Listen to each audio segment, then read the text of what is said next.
Hello, السلام علیکم۔ وعلیکم السلام ورحمۃ اللہ وبرکاتہ۔ ہاں بھائی، کون؟ میں شاہ رخ بول رہا ہوں۔ شاہ رخ بھائی، اور سب خیریت؟ جی الحمدللہ۔ جی مجھے فرمائیں۔ یہ وہ بہشت زیور کا کچھ مسئلہ معلوم کرنا تھا کہ وہ جو ابھی مطلب جو اپنی بیوی کے شوہر لاپتہ ہو جاتے ہیں تو ان کے 90 سال کی عمر ہو جانے کے بعد شادی کر لیں تو اس کا کچھ واضح؟ ہاں، یہ میں نے اس کے اوپر ڈال دیا تھا یوٹیوب کے اوپر۔ جی تو وہی میری ایک عالم دین سے بات ہوئی تھی، دیوبندی عالم سے۔ تو ان سے وہی مطلب میں پوچھ رہا تھا کہ یہ جو بہشتی زیور کا مسئلہ اشرف علی تھانوی صاحب نے جو نقل کیا ہے، اتارا ہے اور امت کو بتایا ہے، تو یہ کیا، اس کی حقیقت کیا ہے؟ یہ تو کامیڈی مسئلہ لگ رہا ہے۔ یہ تو نہ لاجیکل ہے، نہ انسان کی عقل تسلیم کر رہی ہے، نہ ہی یہ قرآن حدیث سے ثابت ہے۔ یہ مطلب کیسا بےہودہ مسئلہ ہے؟ تو مسئلہ آپ کو ٹھیک سے معلوم ہے یا میں اسٹارٹنگ سے آپ کو بتاؤں؟ آپ بتا دیں تو زیادہ بیٹر ہوگا۔ چلیے اچھا، میں آپ کو بتا دیتا ہوں، تھوڑا سا ٹائم لگے گا۔ ٹھیک ہے، دیکھیے اصل میں جو مسئلہ ہے وہ اشرف علی تھانوی صاحب کی ایک کتاب ہے بہشتی زیور نام سے۔ تو بہشتی زیور جو ہے، یہ دیوبندی لوگ دہیج میں قرآن کے ساتھ ساتھ اپنی ماں، بہنوں، بیٹیوں کو پڑھنے کے لیے دہیج میں اس کو دیتے ہیں۔ آپ سمجھ رہے ہیں؟ مطلب جو بھی دیندار جو لوگ بنتے ہیں دیوبندی لوگ، ان کے گھر میں فضائل اعمال اور بہشتی زیور، یہ دو کتابیں ضرور ہوں گی۔ تو بہشتی زیور جو ہے یہ خاص عورتوں کے لیے کتاب ہے۔ اچھا ٹھیک ہے، تو اس میں ایک مسئلہ اترا ہوا ہے۔ جی تو یہ بہشتی زیور میں ایک باب ہے، چیپٹر ہے، اس کا نام ہے میاں کے لاپتہ ہو جانے کا بیان، بھاگ نمبر 4 اور پیج نمبر 231 پر۔ وہ اس طریقے سے مسئلہ اترا ہوا ہے کہ جس کا شوہر بالکل لاپتہ ہو گیا، معلوم نہیں کہ زندہ ہے یا مر گیا، تو وہ عورت دوسرا نکاح نہیں کر سکتی، بلکہ انتظار کرتی رہے کہ شاید آ جاوے۔ جب انتظار کرتے کرتے اتنی مدت گزر جاوے کہ شوہر کی عمر 90 سال کی ہو جائے، تو اب یہ حکم لگا دیں گے کہ وہ مر گیا ہوگا۔ سو اگر وہ عورت ابھی جوان ہو اور نکاح کرنا چاہے تو شوہر کی عمر 90 سال کی ہونے کے بعد عدت پوری کر کے نکاح کر سکتی ہے، مگر شرط یہ ہے کہ اس لاپتہ مرد کے مرنے کا حکم کسی شرعی حاکم نے لگایا ہو۔ تو یہ پوری ایگزیکٹ جو اتری ہوئی ہے، لکھی ہوئی ہے بہشتی زیور میں، یہ میں نے ایگزیکٹ ایک دم پڑھ دی ہے، ایک بھی لفظ کا، الفاظ کا ایک بھی ہیر پھیر نہیں ہے۔ اب جو مسئلہ جو اس میں نے اٹھایا تھا ان دیوبندی عالم سے، وہ میں نے یہ اٹھایا تھا کہ یہ لاجیکل نہیں ہے۔ آپ بات سمجھ رہے ہیں؟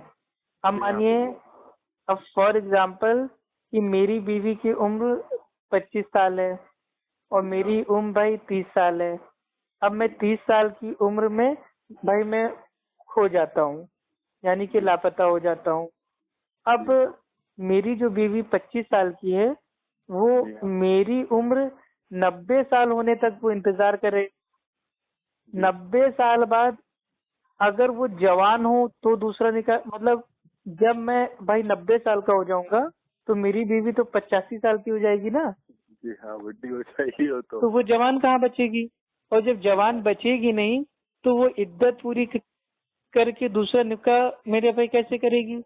تو یہ کیا، آپ خود سوچئے، ایک کوئی انسان اگر واقعی اس کے عقل ہے، چاہے وہ دیوبندی ہو، بریلوی ہو، اہل حدیث ہو یا کوئی نان مسلم ہو، کسی کے عقل میں یہ مسئلہ آ ہی نہیں سکتا۔ اور نہ ہی ایسا اللہ کے نبی کے دور میں ہوا کہ اللہ کے نبی نے کہا ہو کہ ہاں فلاں صحابیہ تمہارا شوہر لاپتہ ہو گیا ہے، اب تم اس کی عمر 90 سال تک ہونے کا انتظار کرو۔ ایسا کوئی واقعہ نہیں ہے، یہ تو قرآن حدیث سے بھی ثابت نہیں ہے۔ آپ سمجھ رہے ہیں؟ یہ شرعی مسئلہ ہے۔ اس میں جو ہمارے مطلب ائمہ ہیں، ٹھیک ہے، فقہ ہیں، انہوں نے قیاس کیا ہے، ٹھیک ہے، اجتہاد کیا ہے. تو امام مالک رحم اللہ کا فتویٰ یہ ہے کہ اگر کسی کا شوہر اگر لاپتہ ہو جاتا ہے تو وہ 4 سال اس کا انتظار کرے گی. آپ سمجھ رہے ہیں؟ یعنی کہ شوہر کا مانی انتقال جب ہو جاتا ہے تو عورت جو عدت مناتی ہے، غم مناتی ہے، وہ 4 مہینہ 10 دن کا مناتی ہے. تو اس کے اوپر قیاس کر کے کہ اگر کسی کا شوہر مطلب کھو گیا ہو، لاپتہ ہو گیا ہو، تو وہ 4 سال انتظار کرے گی. آپ سمجھ رہے ہیں؟ اب 4 سال بعد مانیے اس نے مطلب اس کی بیوی نے بھائی دوسری شادی کر لی، ٹھیک، اب اس کا پرانا شوہر واپس آ گیا، اب کیا ہوگا؟ آپ سمجھ رہے ہیں؟ الگ نہیں ہوتا. نہیں، تو اس میں 2 کنڈیشن ہیں جو علماء دین نے بتائی ہے. اگر 4 سال بعد اس عورت نے دوسرا نکاح کر لیا اور مانیے 5ویں سال، 6ٹھے سال، 7ویں سال اس کا شوہر واپس آ گیا، تو اب یہ عورت کو اختیار دیا جائے گا کہ وہ کس شوہر کے پاس جائے گی، اپنے پہلے شوہر کے پاس جائے گی یا مطلب جو اس نے دوسرا نکاح کیا اس کے ساتھ ہی رہے گی. یہ عورت کے اوپر رہے گا. آپ سمجھ رہے ہیں؟ کیونکہ عورت نے انتظار کیا 4 سال، 4 سال بعد اس نے دوسرا نکاح کیا. اب اگر وہ پہلے شوہر کے پاس اگر جانا چاہتی ہے تو اپنے دوسرے شوہر کو طلاق دے کے عدت پوری کر کے وہ اپنے پرانے شوہر سے نیا نکاح کرے گی، نیا مہر ہوگا. اور اگر وہ پرانے شوہر کے پاس اب وہ نہیں جانا چاہتی ہے اور نئے شوہر کے ساتھ ہی رہنا چاہتی ہے تو وہ اپنے پرانے شوہر کو طلاق دے دے گی. اچھا، تو یہ ٹوٹل مسئلہ ہے. لیکن یہ 90 سال انتظار کرنا اور اس کے بعد بھی جوان رہنا، تو یہ ایسی کون سی عورت ہے جو 90 سال انتظار کرنے کے بعد بھی مطلب جوان رہے گی اور دوسرا نکاح کر لے گی؟ بڑا کامیڈی مسئلہ ہے بھائی. تو یہی سب مسئلے جب ہم لوگ عالم دین سے پوچھتے ہیں تو وہ لوگ گالی اور الٹا سیدھا بول کے انگریز کی اولاد بول کے فون کاٹ کے بھاگ جاتے ہیں. تو اسی کا میں نے اسکین ڈالا تھا، تو وہی آپ مجھ سے پوچھ رہے تھے، تبھی میں نے کہا تھا کہ میں آپ کو خود فون کر کے سمجھا دوں گا. تو سمجھ میں آ گیا آپ کے کیا مسئلہ تھا؟ جی ہاں، بالکل اچھے سے. تو ہاں، بہشتی زیور میں اس ٹائپ کے کامیڈی مسئلے مطلب سینکڑوں ہیں. آپ سمجھ رہے ہیں؟ اب دھیرے دھیرے ایک ایک مسئلے پہ لوگوں سے بات کریں گے عالم دین سے. اور اگر آپ کی پرمیشن ہو تو میں اس آڈیو کو بھائی میں عوام میں ڈال سکتا ہوں تاکہ لوگوں تک علم مطلب پھیل جائے، لوگ جان جائیں کہ یہاں ایسا لکھا ہوا ہے. جی ہاں بالکل. ٹھیک ہے بھائی، ماشاء اللہ، جزاک اللہ خیر.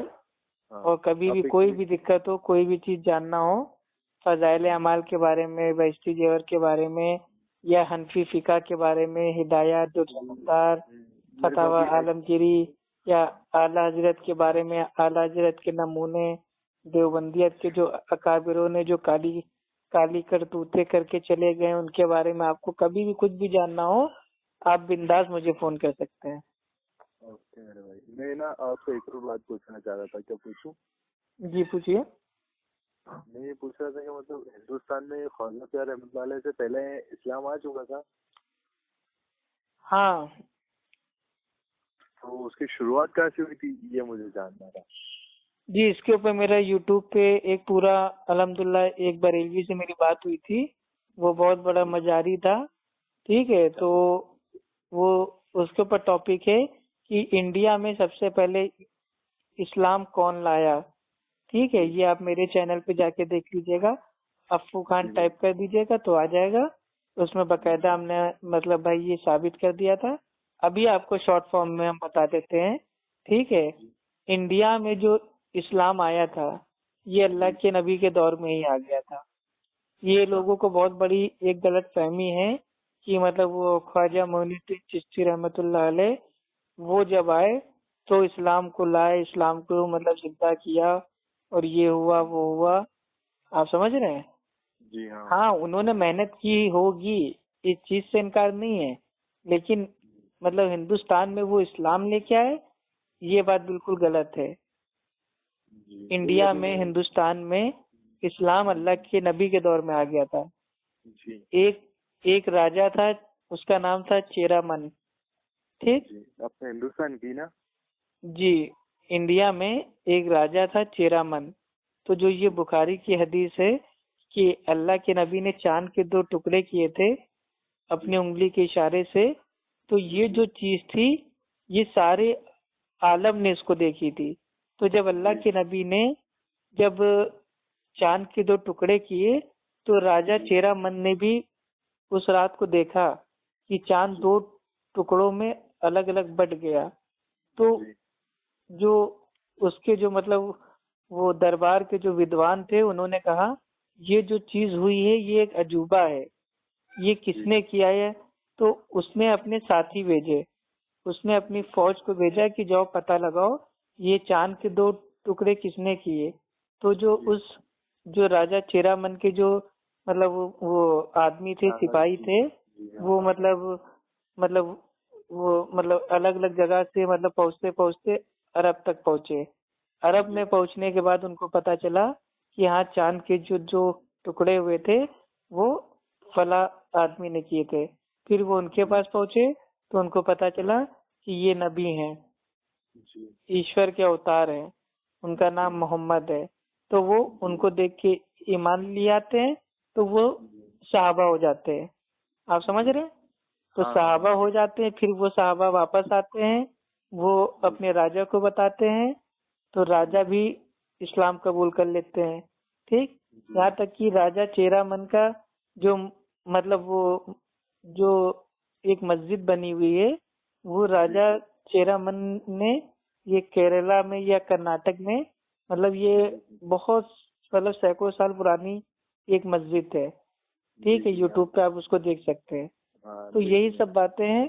باقی جن ولیوں نے, جن سلف صالحین نے, جن اولیاء نے اسلام کی خدمت کی, اسلام کی دعوت کو عام کیا, ہم ان کی عزت کرتے ہیں اور ان کے لیے دعا کرتے ہیں. لیکن یہ نہیں کہتے کہ نہیں فلاں آدمی نہیں خالی انڈیا میں اسلام لایا. نہیں, انڈیا میں اسلام اللہ کے نبی کے دور میں ہی آ چکا تھا. باقی زیادہ ڈیٹیل کے لیے آپ اس بھائی وہ ڈیبیٹ کو سن سکتے ہیں. جی, ابھی میری گفتگو ہو رہی تھی, میں نے یہی بتایا ان لوگوں کے, میں نے کہا کہ خواجہ پہ رحمۃ اللہ علیہ سے پہلے بھی اسلام آ چکا تھا ہندوستان میں, تو اس نے اتنی تیزی سے کیسے پھیلا اسلام؟ میں نے بولا بھائی حضور صلی اللہ علیہ وسلم کسی بھی راجا کو دعوت دیتے تھے تو وہ تحقیق کرتے تھے اور پھر ایمان لے آتے تھے, تو پھر ان کی عوام بھی ان کو دیکھ کے ایمان لے آتی تھی. تو یہ صحیح بولا نا میں نے؟ بھائی دیکھیے, اتنی تیزی سے اسلام پھیلا یہ کسی ایک آدمی یا کسی ایک اولیاء سے نہیں پھیلا ہے. آپ سمجھ رہے ہیں؟ اس دین اسلام کو پھیلانے میں ہزاروں لوگوں نے میرے بھائی محنت کی ہے. ٹھیک ہے, اور دین کو تیزی سے پھیلانے والا جو ہے وہ اللہ سبحانہ و تعالیٰ ہے. اللہ تعالیٰ نے سب کو ہدایت دی ہے, لوگوں نے محنت کی ہے, یہ کسی ایک آدمی نہیں.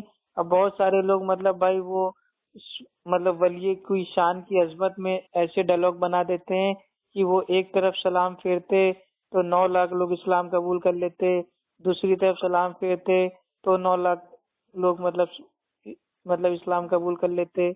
تو ایسا نہیں. اب سوچئے جب ایک ولی جب وہ ایک طرف سلام پھیر رہا ہے تو 9 لاکھ لوگ اسلام قبول کیے لے رہے ہیں, تو سوچئے جو صحابہ انڈیا آئے ہوں گے تو ان کے تو خالی ایک بار دیکھ لینے سے جہاں تک انہوں نے دیکھ لیا ہوگا وہاں تک اسلام پھیل گیا ہوگا, کیونکہ صحابہ کا تو مرتبہ الحمدللہ بہت ہی بڑا ہے. تو یہ سب جملے بازی ہے. آپ سمجھ رہے ہیں؟ اسلام پھیلانے میں سب نے الحمدللہ اپنی علمی خدمات سے ٹھیک ہے دین اسلام کو پھیلایا. دین اسلام کی جو سچائی تھی, حقیقت تھی, توحید کی دعوت تھی, اس کو لوگوں کو دیا.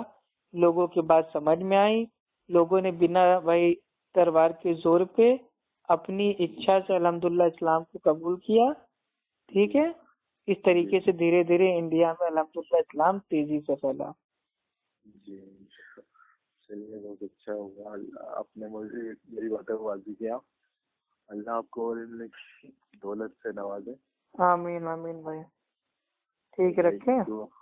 جی دعا کریے گا ہمارے لیے بھی, اور انشاءاللہ اللہ تعالیٰ آپ کو اس دنیا اور آخرت دونوں میں کامیاب کرے. آمین آمین. اوکے، السلام علیکم ورحمۃ اللہ وبرکاتہ. وعلیکم السلام ورحمۃ اللہ وبرکاتہ.